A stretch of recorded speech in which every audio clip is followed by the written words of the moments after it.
This is boma, a typical West African vegetable.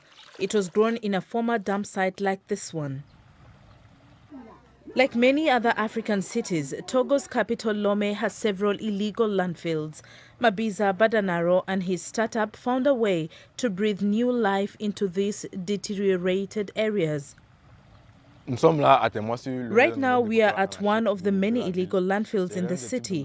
It's the kind of place that we transform into a vegetable garden to develop an organic culture. We also recover other unused spaces in the city to transform them into vegetable gardens. By 2050, Africa's population will have doubled, and more than 80% of that growth will occur in cities. Poor infrastructure and lack of waste management mean many of Africa's urban centers are not equipped to ensure food security for a larger population. Right now, the rural areas function as food producers for the cities. One of the harvests has been brought in. It needs to be transported from the countryside to the urban areas where it will be consumed. This displacement of food resources causes a carbon footprint that Urbanattic wants to avoid by producing directly in the city for the residents there. Urbanattic is an online platform accelerated by the technology incubator WarLab. It identifies and marks illegal landfills or abandoned spaces using digital maps on the web platform. They then remove the trash and poor soil. Before starting to plant various seeds, they first analyze the existing earth, adding fresh soil if needed.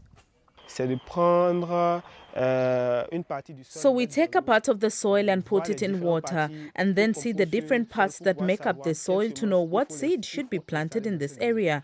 Then we build up the beds, so they are a little higher. We create these channels in order to produce small water reservoirs every time we water, so that there is a little water retention. El Miraji Sani and his colleagues have already transformed 4 landfills into vegetable gardens.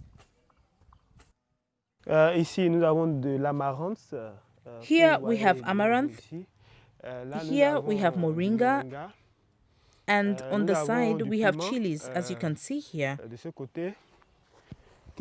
And here we are cultivating tomatoes.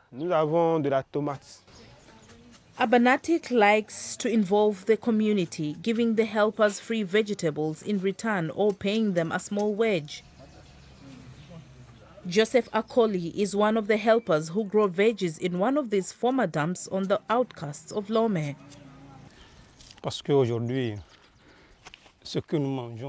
Much of what we eat today no longer has any quality at all because of the pesticides and chemicals or whatever they use. Customers can either order vegetables online or go directly to the nearest garden, like Marie-Helene, who's become a regular customer. She's been enjoying produce from the garden for a few months now. I decided to shop there because these are natural products. They do not use fertilizers that could cause illness. And this project is helping the environment because there won't be any more dumps here, there, or anywhere else. So if they continue transforming these spaces, that will help everybody. With the world moving increasingly to the city, optimizing the urban space to improve people's lives in a priority, Urbanattic wants to expand and in the future supply not just individual clients but restaurants too.